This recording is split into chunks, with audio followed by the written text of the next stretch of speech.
प्रारब्ध पहले रचा, पीछे रचा शरीर। तुलसी चिंता क्यों करे, भज ले श्री रघुबीर। एक साधु थे जो हमेशा ईश्वर के नाम का जाप किया करते थे।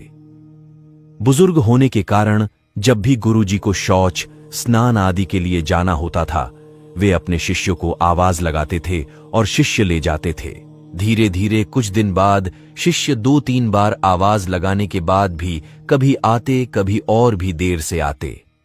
एक दिन रात को निवृत्त होने के लिए जैसे ही गुरुजी आवाज लगाते हैं, तुरंत एक बालक आता है और बड़े ही कोमल स्पर्श के साथ गुरुजी को निवृत्त करवाकर बिस्तर पर लेटा जाता है। अब ये रोज का नियम हो गया। एक दिन गुरुजी को शक हो जाता है कि पहले तो शिष्यों को 3-4 बार आवाज लगाने पर भी देर से आते थे, लेकिन ये बालक तो आवाज लगाते ही दूसरे क्षण आ जाता है और बड़े कोमल स्पर्श से सब निवृत्त करवा देता है। एक दिन गुरुजी उस बालक का हाथ पकड़ लेते हैं और पूछते कि सच बता, तू कौन है? मेरे शिष्य तो ऐसे नहीं हैं। बालक के रूप में ईश्वर ने साधु को अपना वास्तविक रूप दिखाया। साधु रोते हुए कहते हैं, हे प्रभु, आप स्वयं मेरे निवृत्ति के कार्य कर रहे हैं। यदि आप मुझसे इतने प्रसन्न हो तो मुझे इस कष्ट से मुक्ति ही दे दो ना। प्रभु कहते हैं, प्रत्येक व्यक्ति को उसके कर्मों के अनुसार जीवन मिलता है और वह अपने कर्मों का फल भोगता रहता है। यही कर्म फल का सिद्धांत है।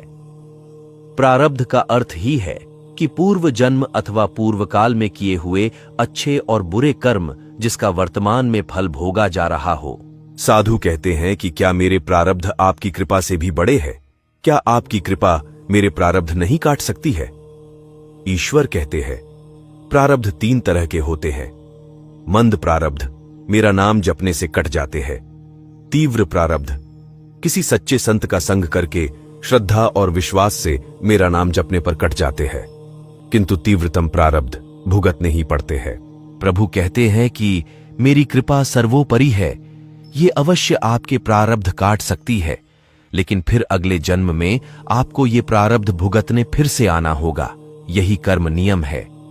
लेकिन जो हर समय श्रद्धा और विश्वास से मुझे जपते हैं, उनके प्रारब्ध मैं स्वयं साथ रहकर कटवाता हूं और तीव्रता का एहसास नहीं होने देता।